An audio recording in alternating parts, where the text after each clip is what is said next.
Alors, la médecine anti-âge est une médecine qui est née dans les années 90 aux États-Unis, entre le travail d'un médecin et d'un ingénieur.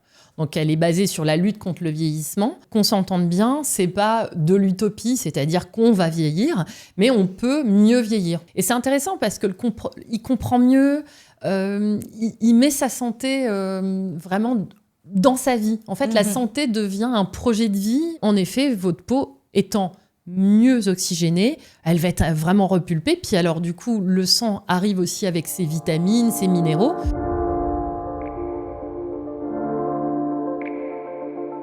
Bonjour à toutes et à tous et bienvenue dans Soin, le podcast d'Aromazone. Ici, on explore différentes manières de prendre soin de soi et surtout de sa peau en donnant la parole à des femmes expertes. Médecins, dermatologues, pharmaciennes, naturopathes, facialistes et même philosophes, toutes partagent une vision éclairée et globale du soin. Je suis Marine L'Orphelin, médecin généraliste et autrice du livre En pleine forme, un guide pour prendre soin de votre santé physique et mentale à travers la prévention. Et aujourd'hui, nous allons parler d'un sujet qui nous concerne toutes et tous, le vieillissement de notre peau. S'il est inéluctable, on va essayer de comprendre quels sont les mécanismes qui l'accélèrent, mais aussi comment peut-on finalement le ralentir sans chercher non plus à figer le temps. Mais pour vieillir avec énergie et continuer de rayonner. Pour y répondre, j'ai le plaisir de recevoir la docteure Alexandra Dalu, médecin nutritionniste spécialisée en médecine préventive et anti-âge. Ancienne médecin urgentiste, auteure de plusieurs ouvrages, elle va nous livrer ses clés pour accompagner notre peau dans le temps. Bienvenue Alexandra. Merci pour votre invitation, Marine. Avec grand plaisir. On est entre consoeurs aujourd'hui pour parler de la peau, donc de son vieillissement. Mais avant de rentrer dans le vif du sujet, Alexandra, j'aimerais que tu nous partages ton parcours, puisque tu as eu une première vie de médecin urgentiste. Mais aujourd'hui, tu accompagnes tes patients en cabinet avec cette approche de prévention et de médecine anti-âge. Comment as-tu fait ce virage ? Donc, j'ai eu mon internat de psychiatrie, mais je n'avais pas envie d'être psychiatre. Donc, je me suis tout de suite mise à travailler. Donc, j'ai été urgentiste à peu près 11 ans. J'ai cogité, j'étais aussi sur la période des 90 heures par semaine. Donc, à un moment, je me suis dit, je vais changer de vie. Donc, je suis retournée à la fac. Et c'est 2 ans en plus, la médecine anti-âge. Il y a de l'endocrino, il y a de l'esthétique. D'accord. Voilà. À plein temps ou en parallèle ? Non, j'ai continué urgentiste et j'ai bossé en plus à la fac. Je me suis dit que ça pouvait être intéressant par rapport à tout ce que j'avais vu aux urgences, qu'il y avait peut-être des choses qu'on pouvait éviter de prendre en charge aux urgences. Oui. C'est-à-dire qu'on ne peut pas, il faut rester pragmatique et laisser l'utopie à d'autres. Simplement, je pense que de ce que je vois actuellement, par exemple, quand on doit faire un bilan cardiovasculaire complet, et on s'aide évidemment de confrères, de consoeurs qui sont cardiologues, là, pour le coup, ou voire pneumologues, eh bien, c'est vrai qu'on peut pallier à un événement qui se serait fait autrement, en urgence. Si, par exemple, on découvre qu'il y a des plaques d'athérome parce qu'on a prescrit, au vu d'une prise de sang, on a vu un syndrome métabolique, donc il y a du cholestérol, il y a du gras, il y a un prédiabète, par exemple, pour que les gens comprennent bien, on se dit, tiens, il y a peut-être des plaques d'athérome, donc on va passer chez le cardiologue. Des plaques, des dépôts dans les vaisseaux. C'est ça, et donc il faut rappeler aux gens que c'est en plus assez courant comme examen de faire une échographie des vaisseaux pour voir si c'est bouché. Et en effet, si c'est bouché un petit peu, on va mettre un traitement, et si c'est bouché un peu plus, on va pouvoir traiter avant que le problème cardiologique ne survienne. Donc, c'est aussi tout ça qui m'a fait avoir ce raisonnement. Donc, évidemment, quand on dit médecine de prévention, on est dans la prévention, mais on est aussi curatif, bien entendu. Bien sûr. Il n'y a pas les gens qui arrivent, j'ai rien, je veux rien avoir. C'est pas comme ça que ça se passe, mais bon, c'est le nom que le Conseil de l'Ordre a voulu donner à ce diplôme universitaire. Donc oui, c'est vraiment... tu as eu cette prise de conscience de... Certes, oui, c'est bien de traiter. Tu as été beaucoup dans l'action, oui, bien sûr, dans le traitement aux urgences, et tu as pris conscience que finalement, on peut agir en prévention sur plein de paramètres. Pas mal de choses. Faire en sorte de bien vieillir et d'éviter tout ce dont on a parlé, mais de nombreux accidents notamment cardiovasculaires. Qu'est-ce qui te plaît aujourd'hui dans ta pratique au cabinet, au contact des patients qui viennent qui viennent te voir pour finalement rester en bonne santé le plus longtemps possible. C'est sûr que là, il y a un vrai contact avec les gens. Donc, on peut, encore une fois, faire au mieux pour éviter des gros problèmes. Et puis, s'il y a des gros problèmes, encore une fois, on travaille en réseau. Donc, ça nous permet d'orienter auprès de notre réseau de collaborateurs. Donc ça me plaît, en fait, de faire vraiment cette prévention, de revoir un petit comme un bullet point comme ça, de façon protocolaire. Est-ce que vous avez fait ça, ça, ça, ça ? Et puis, du coup, le patient se retrouve aussi acteur de sa santé. Il est dans la médecine participative. Et c'est intéressant parce que il comprend mieux, il met sa santé vraiment dans sa vie. En fait, la santé devient un projet de vie. Ça rentre dans son emploi du temps. Donc, c'est aussi plus naturel, puisque finalement, la maladie, et bon, le mot qui peut fâcher, mais la mort aussi, c'est quelque chose qui nous entoure, qu'on a aussi, nous, dans nos familles. Donc, on peut comprendre aussi nos patients par rapport à leurs angoisses. Donc, c'est aussi faire passer des messages... non pas ludiques comme dans un podcast, mais un petit peu concrets pour qu'ils puissent avoir l'énergie d'aller mieux et puis de faire ce qu'il faut. Donc, tout ça, ça me plaît. Et puis pour la peau, finalement, la peau, c'est un organe, comme vous le savez, c'est un organe.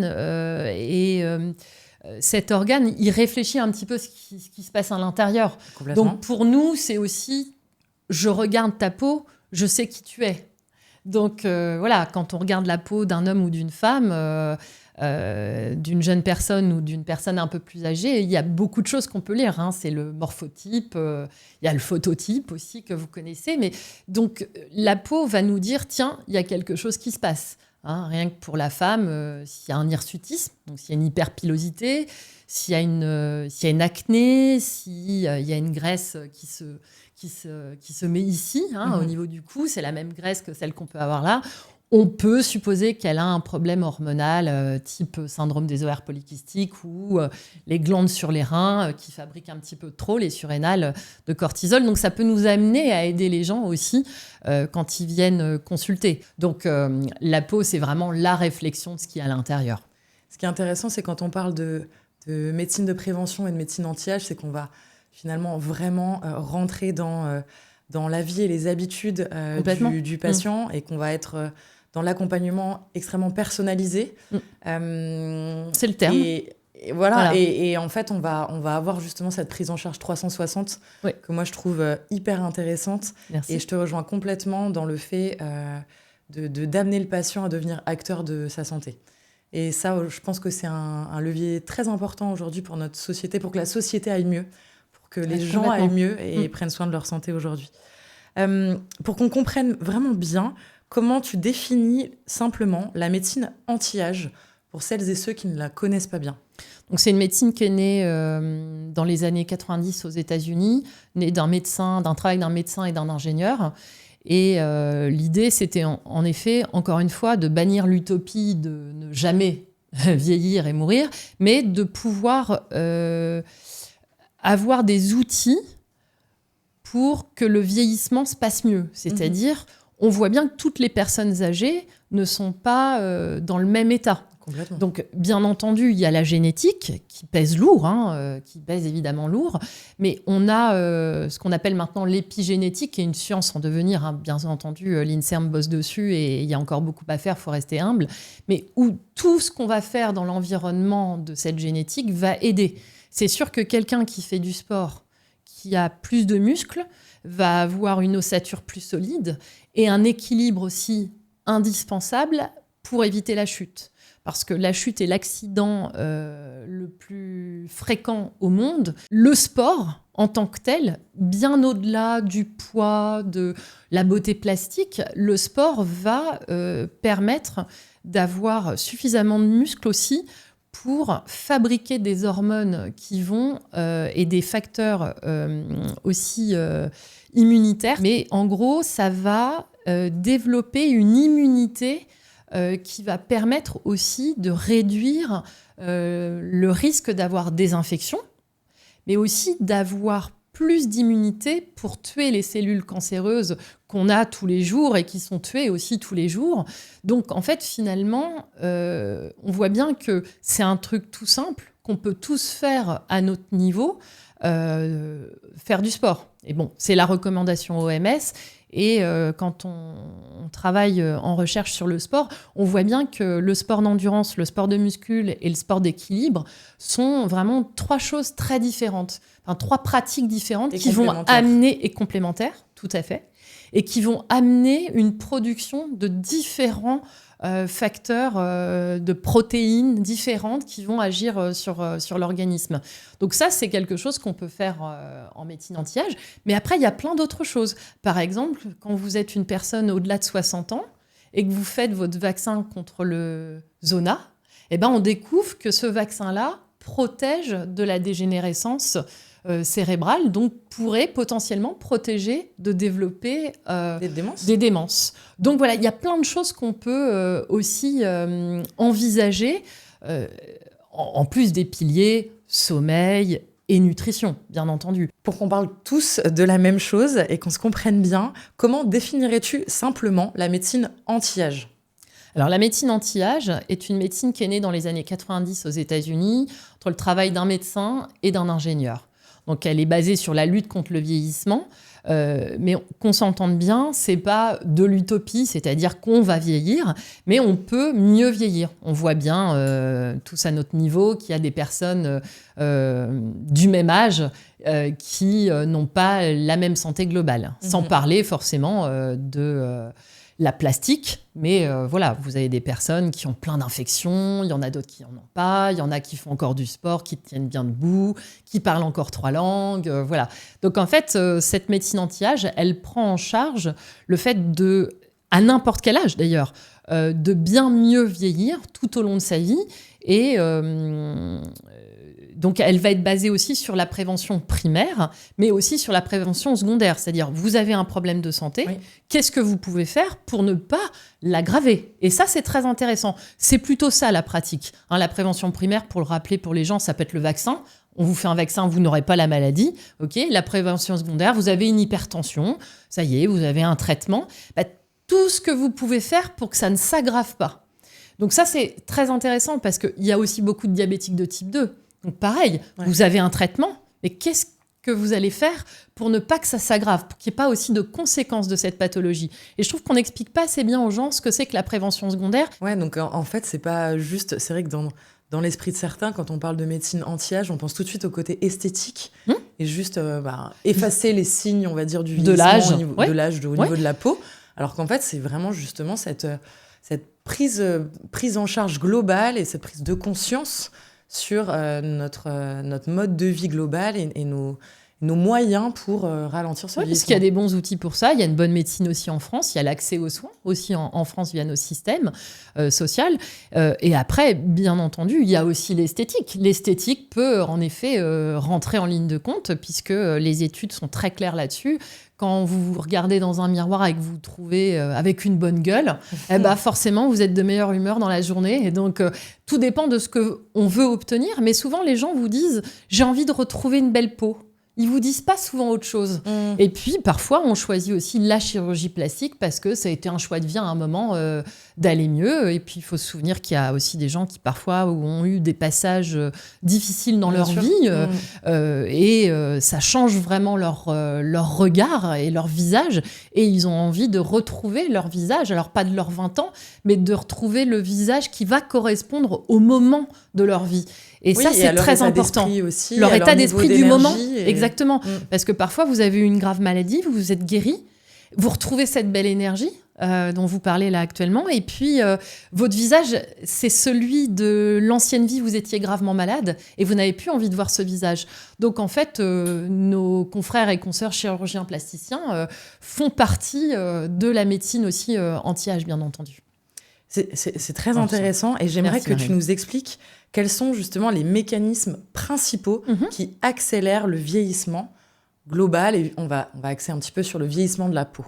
En tout cas, ceux qu'on connaît actuellement et qu'on connaît bien, il y a évidemment l'oxydation, c'est un peu la peau qui se rouille à cause des oxydants qu'on peut manger, mettre sur sa peau, dans l'air. Donc ça va abîmer la peau. Et puis, il y a aussi la glycation. Alors, la glycation, elle est très connue. Elle était découverte par les cosmétologues. C'est-à-dire qu'ils ont vu vraiment que le derme se cassait, le collagène se cassait au microscope. Et ils ont cherché à comprendre. Du coup, exactement. Et donc, ils ont recherché, et ils ont compris que c'était la réaction de Maillard. Donc, pour expliquer aux gens, c'est en gros, il y a du mauvais sucre avec des protéines, et puis il y a une réaction qui se fait dans le corps qui fait que ça abîme la protéine et qu'elle se dégrade. Et en plus, elle se dégrade en produits toxiques. Et donc ça fait partie du vieillissement. Alors en plus, ça se voit. Voilà, le sucre donne des rides. Voilà. Et l'autre point, en effet, donc, c'est l'oxydation. C'est pour ça qu'on parle souvent d'antioxydants. Donc les antioxydants, vous avez des vitamines qui sont antioxydantes. La vitamine C, super connue. La vitamine E, c'est plutôt... c'est une vitamine, mais c'est via une réaction indirecte que ça va être antioxydant. Et puis, en antiglycans, vous avez des substances comme, par exemple, l'acide lipoïque. Vous avez des antioxydants comme la carnitine ou le coenzyme Q10. Alors, on peut les avoir naturellement produits dans le corps quand on est quand même en bonne santé. Sinon, c'est la nourriture qui les apporte. Et sinon, le sport les produit aussi naturellement. Ok, donc c'est aussi juste après, voilà, parce que c'est super intéressant de voir que le sport il n'a pas un impact que sur le muscle santé, finalement, physique, ou la santé physique au niveau en tant que tel, musculaire et articulaire. Donc si j'ai bien compris, cette glycation, elle est liée à un excès de présence de sucre. Exactement. On parle des sucres plutôt rapides, comme on disait avant. Comme on disait avant, les sucres blancs, exactement, donc les sucres simples, comme on appelle ça maintenant. Et là, il y a une découverte prouvée, puisque c'était observé, là c'est prouvé. Toutes les boissons sucrées vont avoir un impact sur le foie, vont donner du foie gras, la stéatose. Ouais. Donc c'était observé, là c'est vraiment complètement prouvé. Même les boissons qui sont 0 calories, mais avec un goût sucré. Ah oui. Mais avec un goût et avec aussi un goût sucré. Alors, pourquoi on se dit, tiens, le foie, la peau ? Parce que le foie fait partie des organes essentiels qui va fabriquer les antioxydants. Donc, on comprend bien que si on a un foie qui fonctionne bien... Foie gras égale mauvais fonctionnement, ralentissement du métabolisme du foie. Et puis les conséquences. Généralement, si on a un foie gras, on a de la graisse abdominale. 1 centimètre de graisse dans le foie, c'est 1 centimètre en plus de graisse abdominale. Donc voilà, on a un ensemble d'enzymes.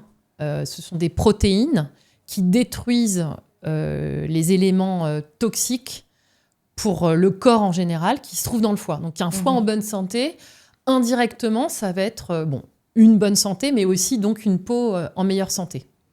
Donc oui, les sucres, ils vont pas avoir un impact seulement sur le risque poids, de diabète, le surpoids. Exactement, le syndrome métabolique. Finalement, avoir cet impact global de glycation des protéines avec un vieillissement accéléré. Voilà, donc c'est ballot de se dire, tiens, je me complémente par exemple en collagène, pour avoir un bon collagène, et à côté de ça, j'ai du sucre qui va casser ce collagène. On arrête tout de suite les bonbons. C'est mon petit péché mignon, c'est pour ça. Je savais que c'était pas bon, mais alors, là, j'ai un argument supplémentaire. Alors voilà, on a un argument supplémentaire. Après, je trouve que la frustration, c'est pas bon non plus pour la santé. Bien sûr. Mais on peut peut-être rappeler que le sucre, il est à consommer pendant le repas. Comme ça, il sera compris dans le bol alimentaire. Avec les fibres. C'est vrai qu'avec les fibres, et avec le gras aussi pour faire de la micelle. Et donc, du coup, c'est sûr que la glycémie, elle sera un peu moins en pic, mais plutôt en plateau. Et on va se retrouver aussi avec des toxines qui vont être prises dans le bol alimentaire et qui vont être plus vite évacuées. Mais bon, c'est vrai que de temps en temps, c'est mieux pour le sucre, en tout cas ce genre de sucre. Le sucre des fruits, évidemment, c'est pas la même chose puisque... il y a des antioxydants et des fibres dans le fruit. Voilà, il faut juste se rappeler qu'il faut aussi l'avoir pendant son repas et pas en dehors. Très bien.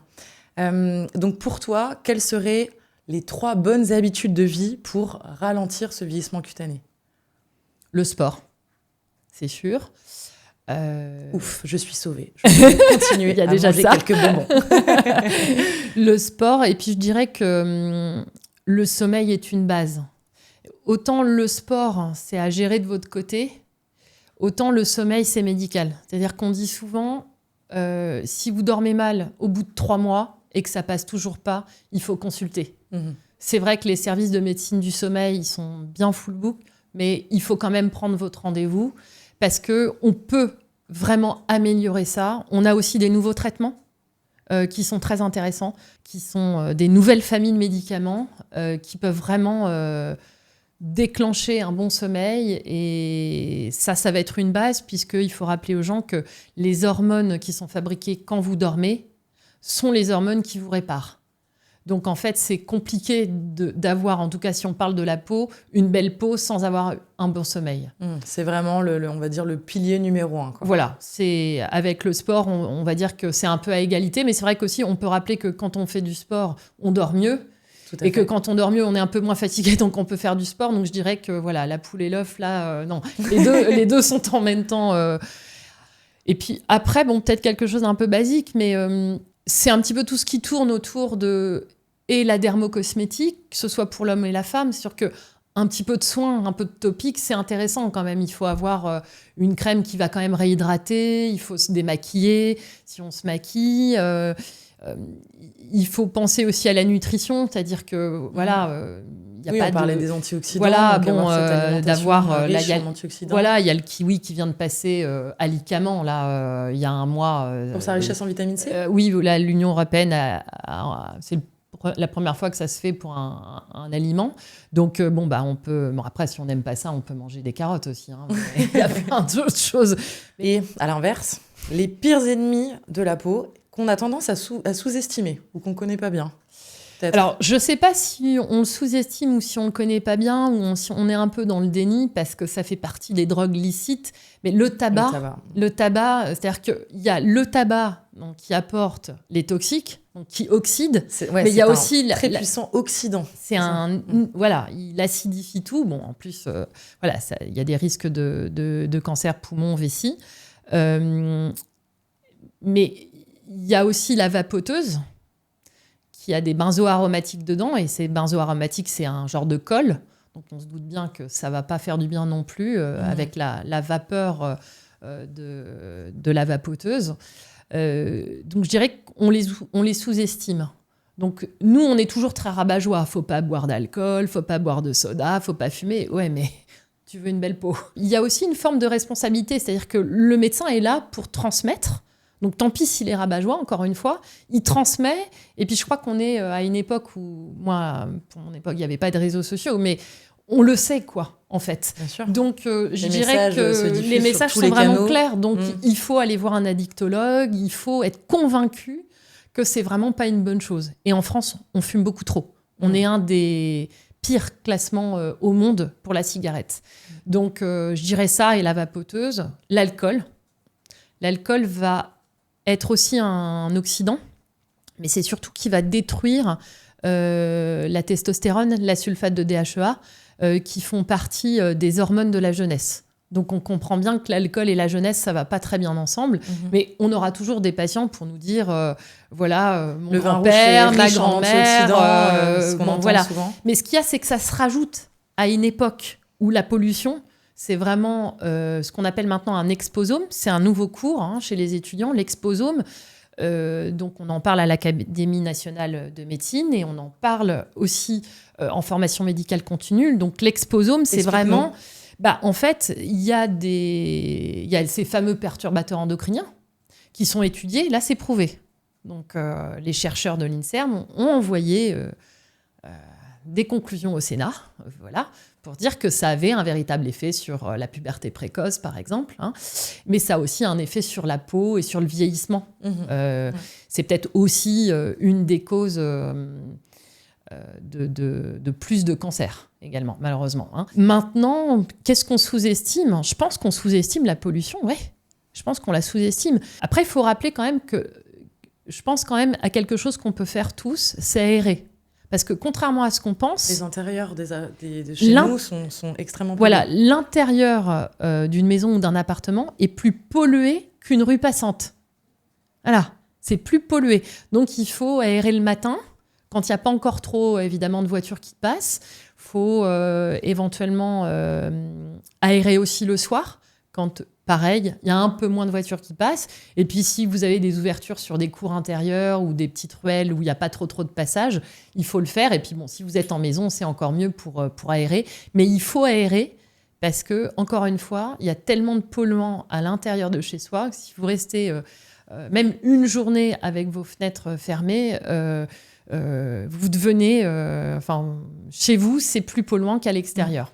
Voilà. Ça, c'est vrai que c'est peu connu. Alors, parlons du sport, une passion qu'on partage, tout à fait. Priori. Certainement. Alors bon, on l'a dit, le sport peut être bénéfique pour ralentir le vieillissement global et le vieillissement cutané. Alors, peux-tu nous expliquer ce qui se passe physiologiquement quand on pratique une activité sportive et du coup, quels sont les impacts sur notre peau? Alors, pour la peau, on rappelle qu'évidemment, une peau qui va recevoir de l'oxygène, elle va être, pour reprendre les termes en cosmétique, marketing, bien oxygénée. Donc, à la base, c'est pas le produit, c'est déjà l'oxygène qui est le premier élément vital, forcément. Donc, quand on fait du sport, via l'impact au sol ou via les mouvements sportifs, on va avoir donc un appel de sang qui transporte l'oxygène dans les globules rouges. On va avoir une circulation qui va être un petit peu plus rapide. Et donc, ça va apporter une rapidité à cette circulation qui est, en termes de recherche, étudiée. Elle est tellement étudiée que donc, c'est vrai pour la peau, mais c'est vrai pour le cerveau. C'est très intéressant pour le cerveau. C'est-à-dire que les gens qui font du sport vont avoir une meilleure oxygénation cérébrale que les gens qui ne font pas du sport. Ça montre bien qu'il y a un flux de rapidité, c'est de l'aérodynamique dans les vaisseaux. Et donc, en effet, votre peau étant mieux oxygénée, elle va être vraiment repulpée. Puis alors, du coup, le sang arrive aussi avec ses vitamines, ses minéraux, et donc va irriguer finalement, un peu comme une plante à qui on aurait directement versé les vitamines. Donc, il y a le système aussi un peu de la microcirculation. C'est ça, c'est la microcirculation, tout à fait. Les tout petits vaisseaux vont avoir aussi au niveau plus de la peau vont être stimulés et mieux irrigués. Exactement. Il y a aussi un autre effet, c'est que la peau, on l'a rappelé tout à l'heure, est un organe à part entière. Et la peau a des cellules comme des petites glandes qui vont avoir des messages nerveux et des messages nerveux qui vont enregistrer si vous êtes stressé ou détente. Et on comprend bien que quand on a fait du sport, on est détendu. Oui. Et donc, du coup, ça envoie à ces cellules nerveuses de la peau le message de détente. Et du coup, encore une fois, vous êtes détendu, les traits sont détendus. On parle d'ailleurs de yoga du visage pour avoir les traits détendus. Là, en fait, via le sport, vous avez ce message de détente. Et comme il y a une mémoire dans le cerveau de votre forme de visage, à force d'être détendu, vous êtes détendu. Et à force d'être détendu, éventuellement, vous aurez peut-être l'arrêt d'expression du sourire. Mais ça, c'est plutôt sympathique quand même. Voilà. Oui, celle-ci, on l'accepte. Celle-ci, elle est bien. Et donc, ça va apporter ça. Alors après aussi, quand on fait du sport, on produit des antioxydants, naturellement. Donc, on comprend qu'on a détruit plus facilement des toxines qu'on avait accumulées dans la journée. Très naturellement, ça se fait tous les jours, mais on va améliorer cette détoxification. Et puis, on va aussi... éliminer aussi un peu plus les toxines à travers la sueur. Exactement. On élimine les toxines via l'émonctoire peau avec la sueur. On va éliminer aussi parce qu'on va accélérer le métabolisme intestinal. Donc, on va avoir un meilleur transit. Donc, on élimine les toxines via les matières. Pareil, il y a un meilleur drainage. Donc, on va éliminer aussi via les urines. Donc, évidemment, on va éliminer aussi via l'oxygénation des poumons ces toxines. Donc, le sport a tout bon, en tout cas, pour avoir une belle peau. Tous les sports ont les mêmes bénéfices sur la peau, sur le vieillissement ou certains sont plus intéressants que d'autres? Alors, je dirais que quand vous faites du sport dans une forêt, c'est plus intéressant que si vous faites du sport sur le rond-point des Champs-Élysées. C'est plus intéressant aussi pour la santé psychologique et le bien-être. Voilà, ça évite les klaxons. Mais ça, c'est un peu du bon sens parce que quand vous vous retrouvez parmi les arbres, comme ils prennent les toxines aussi de l'air, vous avez une oxygénation qui est encore meilleure. Voilà. Mais je dirais que vous faites du sport comme vous pouvez, quoi. Si vous pouvez faire du sport qu'en ville, vous faites du sport, voilà. Bon, éventuellement, si vous le faites êtes en ville, essayez de trouver un petit endroit où il n'y a pas trop de passage de voitures. Bon, ce sera toujours ça de gagner. Mais en effet, je dis toujours à mes patients, vous faites ce que vous pouvez. On ne va pas toujours être optimal, on n'est pas prof de sport, etc. On fait tout ce qu'on peut. Maintenant, si vous allez nager, évidemment, comme il y a du chlore dans la piscine ou des produits, et heureusement pour éviter nombre d'infections, de bien se doucher quand même, de bien se doucher avec un produit un peu huileux pour pouvoir retirer justement les produits de la piscine. Et puis, on va pas dégoûter les gens de la piscine, hein, mais voilà, de ce qui peut se trouver dans la piscine. Donc, pareil, si on nage en mer, ou si on nage en mer froide et qu'on a une combinaison, on va se rincer pour ne plus avoir le côté synthétique, pour vraiment libérer sa peau. Et si par exemple on va courir en extérieur et que c'est très pollué, est-ce qu'il faut... comment on peut protéger notre peau finalement des agressions extérieures type polluant, puisque c'est le sujet. On peut mettre un topique antioxydant, riche en antioxydants, en vitamine C ou en vitamine E, ou une crème qui va avoir aussi de l'acide hyaluronique qui va la réhydrater. Bon, mais de toute façon, le mieux, c'est, une fois que la sudation a stoppé, d'aller se doucher et d'avoir un savon, même un savon de Marseille, pour pouvoir retirer les polluants. Parce que le savon de Marseille va les prendre, hein, ça va créer ce qu'on appelle une micelle, et vraiment, c'est le meilleur moyen de retirer de votre peau les déchets. Bon, on prend l'astuce. Tu l'as mentionné un petit peu, on a parlé déjà des hormones, notamment via la testostérone. Quel rôle jouent les hormones sur l'aspect, la qualité de notre peau ? C'est vrai qu'à différents moments de la vie, on ne sécrète pas exactement les mêmes taux d'hormones. Donc, je voudrais que tu nous expliques un petit peu plus. Alors, il y a de la testostérone chez l'homme et chez la femme. Il y en a un peu plus chez l'homme, bien entendu, via son système chromosomique. Et ce qu'il y a, c'est qu'il faut comprendre que les hormones ont un impact direct sur la peau et aussi indirect. Donc, tout à l'heure, j'ai aussi discuté du cortisol avec le stress. Donc, le cortisol, il est indispensable à une vie normale. Hein, quand vous êtes en carence de cortisol, c'est une maladie. On vous en redonne avec une prescription médicale. Donc, j'ai vu qu'il y avait des modes là où on parle trop de cortisol. Comme s'il fallait arrêter. Non, le cortisol est indispensable à une bonne immunité. Si vous n'en avez plus, encore une fois... la maladie d'Addison ou des choses comme ça. Donc, il faut arrêter avec ça parce que là, pour le coup, je trouve que les modes sont assez sympas sur Insta. Mais ça, c'est... Non. Mais ce qu'il y a, c'est que si vous êtes tous les jours stressé à cause d'un problème, à cause d'une vie difficile, il y a un épuisement du corps. Mais ça, c'est vraiment différent. Et on n'est plus sur le cortisol que vos surrénales fabriquent. On est sur quelque chose de beaucoup plus général dans votre organisme. Et là, il faut vraiment consulter pour voir ce qui se passe dans votre organisme. Mais par exemple, quand vous êtes enfant et que vous devenez ado, il y a la puberté. Et là, il va avoir, pour reprendre vos termes, c'est exactement ça, une concentration dans votre sang qui va être différente dans les hormones. Donc, la peau peut éventuellement présenter de l'acné. Vous pouvez avoir plus de sueur aussi. Donc, pourquoi pas consulter pour avoir un traitement, si besoin. Et puis après, il y a aussi de la phytothérapie qui, dans ces cas-là, fonctionne bien. Mais je pense aussi qu'il faut comprendre que ça peut être intéressant d'avoir de temps en temps des traitements, parce que ça peut devenir aussi un complexe pour la jeune personne. Donc, il faut en discuter avec le médecin pour voir ce qu'il y a de plus approprié. Je parle de l'acné parce que c'est ce qu'on va voir le plus souvent à la puberté. De plus en plus chez les adultes, quand même. Et il y en a chez les adultes. Alors, il y a plusieurs raisons. Il y a la malbouffe, parce que la malbouffe va dérégler le système hormonal naturel de l'organisme. Le surstimuler, c'est la production de certaines hormones. Des mauvais androgènes, des concentrations qui ne vont pas être les bonnes. Et là, on peut avoir des poussées androgéniques et donc avoir ou une hyperpilosité et ou, en plus de l'acné, et aussi chez l'homme, bien sûr, adulte, de l'acné. Donc ça, évidemment, c'est ce qu'on disait au tout début du podcast, c'est que la peau nous parle. C'est-à-dire qu'un adulte qui va avoir ce genre de symptômes, on va certainement avoir aussi autre chose.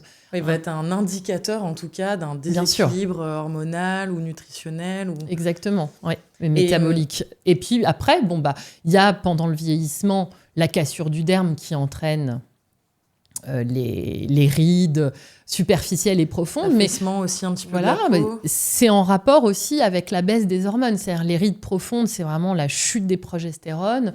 Les rides superficielles, c'est la chute des oestrogènes. Voilà.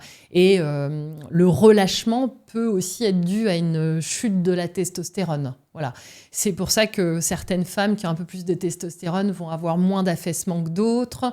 C'est pour ça que l'homme va avoir un affaissement, mais un tout petit peu plus tardivement que la femme, etc. Comme on parlait tout à l'heure de prévention, c'est assez rare en médecine anti-âge de ne pas travailler avec les hormones, bien sûr selon les recommandations de la Haute Autorité de Santé, mais très souvent, on pense qu'il y a bouffée de chaleur, mais il n'y a pas que ça. Il y a la mémoire, il y a la concentration, donc il y a la peau, bien sûr, mais il y a les os, il y a les muscles, la sarcopénie, l'ostéoporose, il y a l'humeur. Une femme qui travaille encore à 55, 60 ans, 65 ans, elle a besoin de sa vivacité. Donc voilà, peut-être elle n'a pas de bouffée de chaleur, mais son sommeil n'est pas aussi bien et elle va avoir besoin de sa progestérone et de son oestrogène, voire de testo pour aller mieux. Donc voilà, c'est tout ça qui va faire que la peau aussi va bien vieillir. Et l'homme va parfois avoir besoin aussi de testostérone. Oui, on en parle moins, mais ça existe aussi. Et c'est assez fréquent même d'ailleurs. Et donc... il n'y a pas à l'heure actuelle de topiques qui ont des hormones dans les récipients qu'on met, en tout cas pas en France. Donc, à part l'œstrogène qu'on va mettre, mais il n'y a pas de topique hormonal pour avoir une belle peau. Voilà. Et justement, quels moyens existent aujourd'hui pour essayer de contrebalancer un petit peu ces déséquilibres hormonaux et plutôt là, dans le sujet, les chutes hormonales, enfin les baisses hormonales. Qu'est-ce qu'on peut faire, peut-être à travers l'alimentation, la phytothérapie? Qu'est-ce qu'on a aujourd'hui vraiment à disposition pour contrer ce vieillissement lié aux baisses hormonales? Alors, s'il y a une maladie hormonale, nous, on en fait le diagnostic, et quel que soit l'âge, il va avoir le traitement adapté. Oui. Pour la carence, hors on maladie, redonne. Et puis, s'il y a un surplus, il y a un médicament pour remettre à niveau. On a parlé de la puberté, on a parlé de la ménopause. Donc finalement, ils sont là, les outils concrets, ils sont là. C'est-à-dire, pour pallier le vieillissement, il faut redonner les hormones qu'on n'a plus. Bon, après, sur tout ce qu'il y a à l'heure actuelle au niveau phytothérapie, il y a des choses qui sont très intéressantes. Je ne suis pas phytothérapeute, mais par exemple, en progestérone, vous avez le yam, l'alchimie, le gâtillier, qui sont 3 plantes progestérone-like, donc qui sont très intéressantes à n'importe quel âge d'ailleurs de la vie, pour une femme, surtout pas pour un homme. Vous avez l'ortie, la maca, qui sont très intéressantes pour la testostérone, que ce soit chez la femme, que ce soit chez l'homme, vraiment le matin, bien sûr, parce que c'est psychostimulant. Donc on a des choses comme ça. On a la magnolia, la sauge, et puis le soja qui est très connu parce que c'est oestrogène-like, voilà. Donc, on a bien sûr de la phytothérapie pour donner un petit coup de pouce. Et souvent, quand même, la demande des gens, c'est d'être très efficace. Donc, la phytothérapie est efficace. On peut toujours débuter avec de la phyto. Et puis, si on trouve que c'est pas assez efficace, être sur le traitement de la substitution. Et après, encore une fois, c'est tout ce que vous allez faire autour. C'est-à-dire que c'est aussi la médecine esthétique. C'est-à-dire qu'à un moment, si vous voulez avoir un petit peu moins de rides profondes et qu'elles sont déjà là, il n'y a pas grand-chose pour la faire retirer. La ridule, c'est différent. Il y a beaucoup de choses en médecine esthétique et en dermatologie qui peuvent faire que la ridule va régresser, voire se stabiliser. Une fois qu'il y a une ride profonde, il faut injecter de l'acide hyaluronique dedans si on en a envie, bien entendu, si on en a envie. Mais la ride profonde, gardez votre argent, il n'y a pas grand-chose qui va la faire partir à part l'injecter. Avec toutes tes connaissances médicales, on a envie de connaître ta routine de soins, celle que tu adoptes vraiment au quotidien. Ouais, on a encore toujours à apprendre, on est étudiant à vie en sciences. Alors moi, ce que je fais, c'est que je fais du sport depuis que je suis enfant. Donc c'est un plaisir, ça a toujours été un plaisir, donc je continue. Donc je pense que voilà, c'est important. Après, on a parlé aussi un peu de génétique. C'est vrai que feu maman et mon papa ont une très belle peau, donc je pense qu'il y a quand même une génétique. Et puis j'aime bien les produits de beauté, donc j'ai des produits de beauté pas trop chargés en produits actifs, des produits qui vont être simples. J'ai toujours des formulations simples, tout à fait. Et puis je mange bien, je m'hydrate bien. J'ai pas une autre routine Ah ouais, j'aime bien. Alors pour ma peau, là pour le coup, parce que c'est une question personnelle, c'est vraiment j'aime la texture du sérum, voilà. Après, j'ai pas une routine, j'ai des contre-routines, c'est-à-dire que je fume pas, je bois très très très peu d'alcool, je déteste les sodas, les jus sucrés. J'aime bien ce qui est bon, donc je fais ce qui est bon très naturellement, je me pose pas de questions. Quand on voit ta peau, ça marche. Ouais. Donc finalement, on va appliquer tous ces conseils. C'est des conseils vraiment très très simples, mais je trouve que en fait, on devrait revenir à plus de simplicité. C'est aussi ça, tout l'intérêt de la vie, c'est de ce qui est simple, agissons en tant que tel, parce qu'il y a tellement de choses qui sont compliquées dans la vie. Voilà, prendre soin de sa peau, s'hydrater, éviter les toxiques, bien manger, un petit produit simple, se démaquiller. Bon sommeil régulier. Voilà. Et puis, en effet, se rappeler que si on ne dort pas bien, il faut aller consulter, il y a des traitements. Et puis de faire du sport. Vous n'aimez pas faire du sport, bon, j'ai pas envie de dire dommage. J'ai envie de dire, je dis à mes patients, trouvez un petit quelque chose. Il y a forcément un petit quelque chose que vous aimez. Et si vous n'aimez que marcher, marchez en forêt. Voilà. Et sur mes 3 choses, je dirais ça. Et puis de beaucoup rire.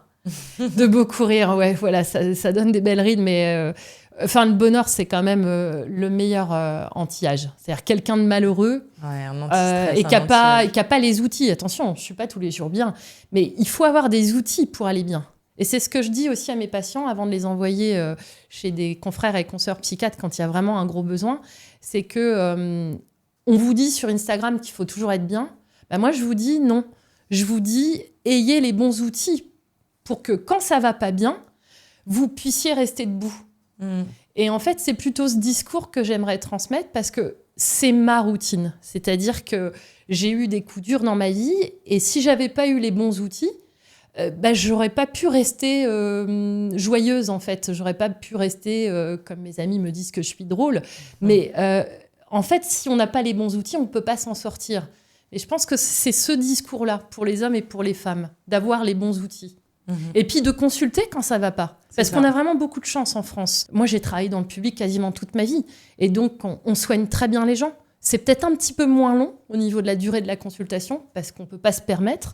Mais mes confrères et consoeurs, ils sont quasiment tous dans le public. J'en ai quelques-uns dans le privé, bien entendu. Mais j'honore nos médecins, nos aides-soignants et nos infirmières.